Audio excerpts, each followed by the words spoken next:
Bonjour à tous, bienvenue sur la chaîne de la Team Renta. Aujourd'hui, je vais te faire une petite vidéo pour t'expliquer pourquoi nous avons stoppé le service de Silver Mirror et aussi ce que nous on a mis en place pour optimiser nos cryptos. On est investi à hauteur de 5 à 6% de notre patrimoine sur les cryptos et aujourd'hui, nous holdons et nous optimisons principalement certaines de nos cryptos. Je t'explique tout de suite.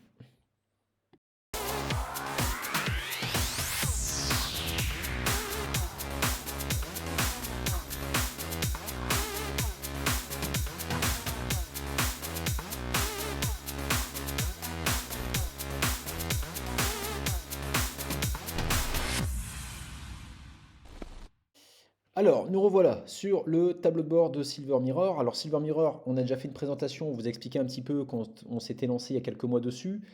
Donc, c'est au niveau sécurité, c'est pas mal. Les fonds sont sur Binance, il y a une clé API. Franchement, de ce côté-là, c'est top. Après, ce qu'on a un petit peu moins aimé, c'est le côté un petit peu mensonger des résultats. Alors, là, au niveau des résultats, c'est encore une fois, je ne comprends pas parce que j'ai pas d'ETH sur mon compte Binance. Donc actuellement, je vois pas où il sort ça. Pareil, j'ai plus de BTC, ça fait déjà un petit moment. Même chose, j'ai coupé il y a déjà quelques temps et lui m'annonce des rendements sur mai-juin. Bon, en tout cas, moi j'avais stoppé parce qu'on avait constaté que entre le prix de l'abonnement, même si aujourd'hui nous on avait la chance de plus payer l'abonnement parce que tu as un système aussi de MLM qui te permet de faire certains paliers et d'aller chercher justement, on va dire, pourquoi pas la gratuité de l'abonnement à partir de trois affiliés. Puis ensuite, tu as des systèmes de jambe droite, jambe gauche, bref. Bon, ça, c'était pas le souci. Le souci, c'était vraiment dans l'aspect pratique. C'est très compliqué de savoir si aujourd'hui vous êtes en gain parce que comme vous accumulez du BTC, vous êtes censé accumuler des BTC et de l'ETH. Forcément, pour aller savoir un petit peu si les chiffres sont exacts, il faut vraiment tenir à jour un cahier, puisque moi j'avais remarqué que les chiffres qui avaient été annoncés ici étaient un peu faussés. Honnêtement, ils étaient un peu faussés. On a un canal Telegram, on est à peu près 200 sur le canal de Silver Mirror. Je n'étais pas le seul un petit peu à me plaindre de ça. Euh, et en toute franchise, quand je vois certaines présentations de Silver Mirror, quand je vois que certains expliquent qu'avec 1000 euros, on peut amortir l'abonnement. Honnêtement, avec 1000 euros, vous n'allez jamais amortir votre abonnement. Je pense qu'il faut avoir des sommes assez conséquentes pour commencer à faire quelque chose d'intéressant. Et encore, moi, j'étais investi à hauteur de 1500 en BTC, 1500 ETH. J'ai arrêté parce que euh, je trouvais que la communication était faussée. J'aime vraiment pas ça. J'étais dans un groupe, ce qu'ils appelaient un groupe de leaders. Encore une fois, le mot leader, j'aime pas ça non plus. Et plusieurs fois, j'avais expliqué que le service avait des loupés sur la prise d'ordre, concernant le suivi des trades, etc. Qu'on communiquait que sur des trades gagnants, etc. Et que c'était pas la réalité des choses. Et je trouvais ça un peu moyen. Et je me suis pris un petit peu beaucoup de jeunes gens m'ont expliqué la vie. Ils m'ont dit que fallait que je change de mindset, j'avais pas le mindset d'un investisseur, etc.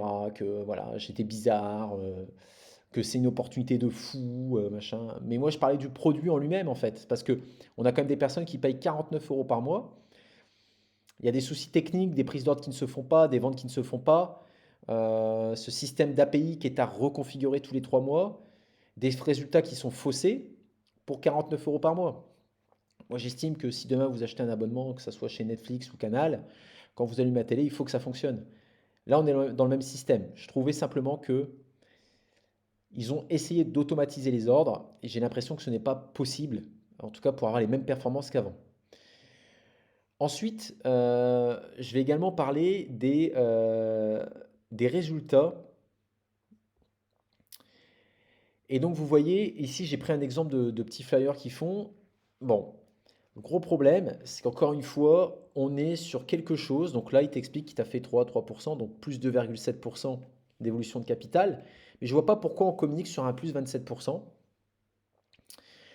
Ensuite, concernant, il faut savoir que, encore une fois, les 2,7%, quand vous envoyez un trade, vous dépensez du capital.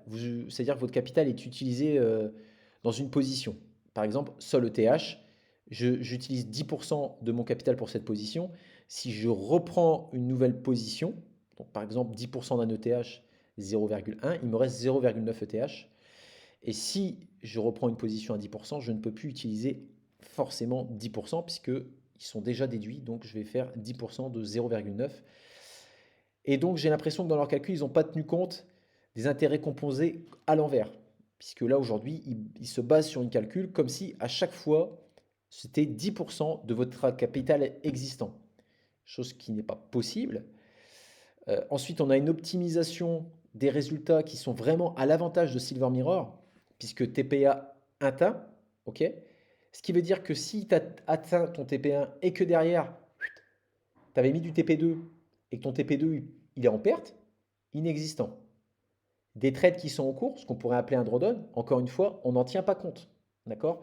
AVAX ETH, je n'ai pas regardé à l'instant T, mais imaginez-vous qu'ils prennent un trade sur AVAX ETH. Bah, si cette position aujourd'hui, pas vendu, pas perdu, mais à quel moment on considère cela comme une perte? Donc forcément, demain, donne-moi un compte de trading. Dis-moi qu'aujourd'hui, tu prendras que mes gains en considération et mon drawdown sera absorbé dans...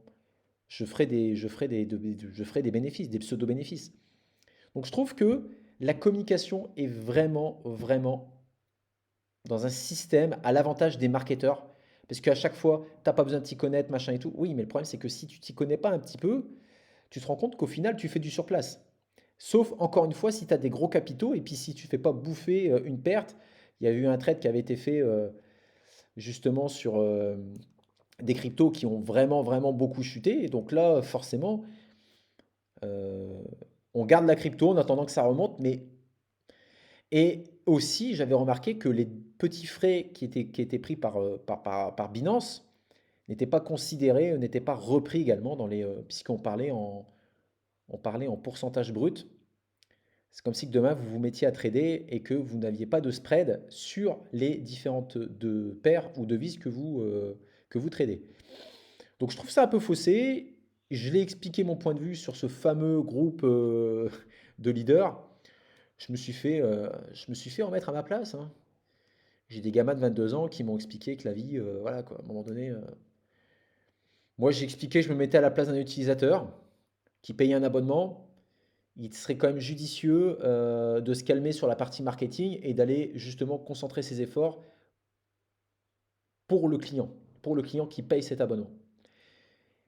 Et au final, non, je me retrouve face à un mur. Donc moi, j'ai décidé il y a plusieurs semaines et mois de expliquer à ma communauté que j'arrêtais Silver Mirror et que voilà, ceux qui étaient satisfaits pouvaient continuer. Mais moi, personnellement, j'ai arrêté parce que j'étais pas en phase avec cette communication un petit peu, on va dire, un petit peu faussée des résultats pour justement aller chercher des prospects. J'aime vraiment pas ça. Donc là, aujourd'hui, je vais expliquer moi ce que je fais concrètement, ce qui me reste comme crypto et comment je les optimise. Ok? Alors moi, personnellement, voilà. Donc moi, j'ai des fonds placés sur un fonds d'investissement crypto. Donc même chose, je vous mettrai le lien Telegram dans la description de la vidéo.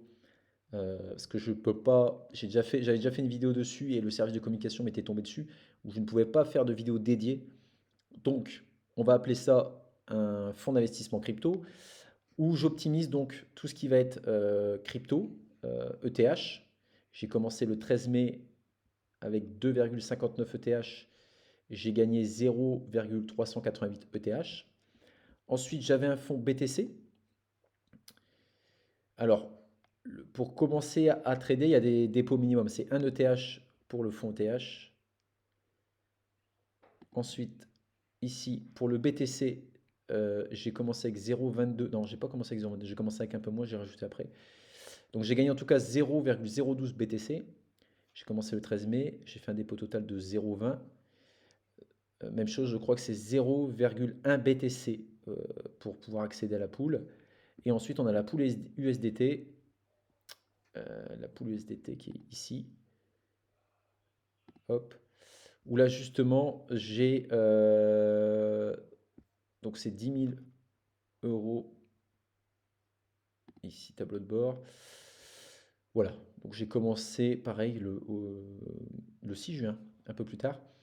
Et donc j'ai déjà engendré 1000 $ de bénéfices. D'accord? Donc c'est un fonds d'investissement crypto. Je vous mettrai éventuellement le différent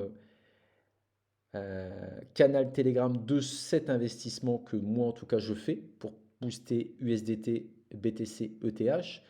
Je vous mettrai également le lien d'inscription si vous souhaitez vous inscrire dessus, sachant que le lien d'inscription n'est pas obligatoire pour s'inscrire sur ce fonds d'investissement. D'accord? Ensuite, deuxième partie, parce que j'ai d'autres cryptos. Donc là, j'arrive sur Midas. Donc Midas est une plateforme de staking. Donc j'ai principalement dessus mes BNB. Alors mes BNB, comment ça se passe? Moi, j'utilise la carte Binance, donc j'ai 10 BNB qui sont en Vault euh, donc Binance. Je reçois 4% de mes dépenses en BNB. Et principalement ensuite, j'ai des BNB ici où je ne touche pas. Donc on est à 11% à l'année. Donc c'est pas énorme, mais on est sur des intérêts composés. Donc moi je touche pas. Même chose, ça là toutes les cryptos dont je vais vous parler, c'est des cryptos que je ne touche pas. D'accord? Donc ETH, BTC, BNB, j'accumule, je touche pas. Donc là on stake, même si on est un peu moins d'1% par mois, avec les intérêts composés, on doit être sur du, ouais, j'allais dire, ça doit faire du 1,5, 1,8% avec les intérêts composés. Même chose. Donc moi, j'accumule du BNB. Mon objectif est d'en avoir 50. Donc j'utilise cette plateforme Midas. Même chose. Je vous mettrai le lien si des personnes sont intéressées pour staker. J'avais dessus des atomes, mais il était délisté de la plateforme. Donc je les ai mis sur une autre plateforme. Je vais sur un autre échangeur.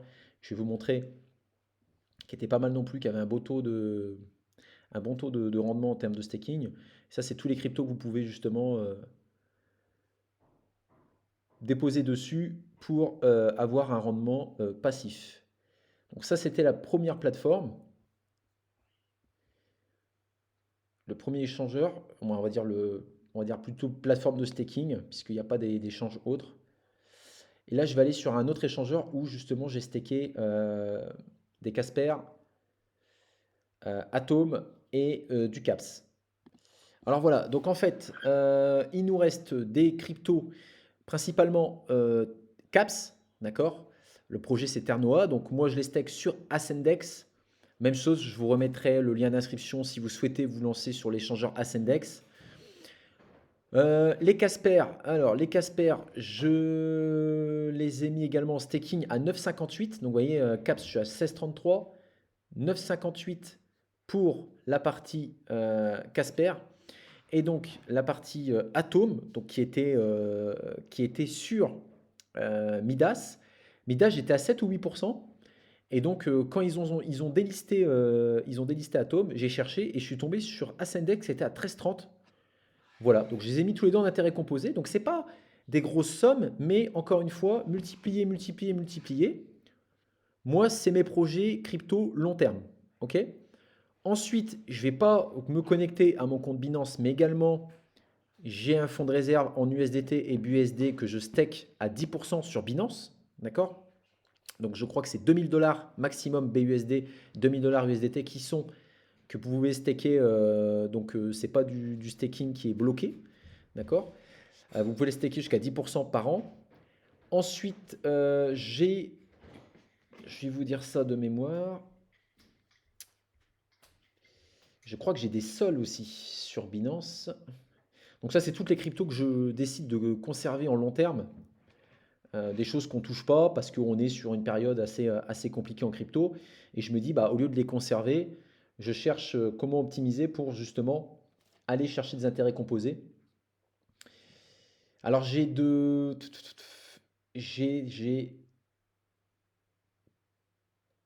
j'ai un peu de Matic qui est en staking à 21,50. J'ai du Sol qui est à 14,70. Donc ça, c'est du verrouillé.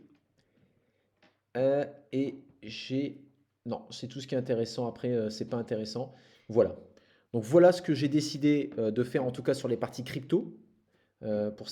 Pourquoi j'avais arrêté Silver Mirror. Qu'est-ce que j'ai fait avec justement mes ETH, mes USDT et mes BTC. Et ensuite, bah, toutes les autres petites cryptos qu'on a.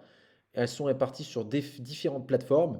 On essaie de sécuriser au maximum et tous ces petits montants me fabriquent des intérêts composés et qui va me permettre, le jour où la crypto va remonter, il faudra qu'à un moment donné, j'ai une stratégie pour récupérer et me payer pour récupérer mes gains. Voilà. Donc n'hésite pas à t'abonner à la chaîne. Je te dis à très vite pour une nouvelle vidéo. Ciao, ciao.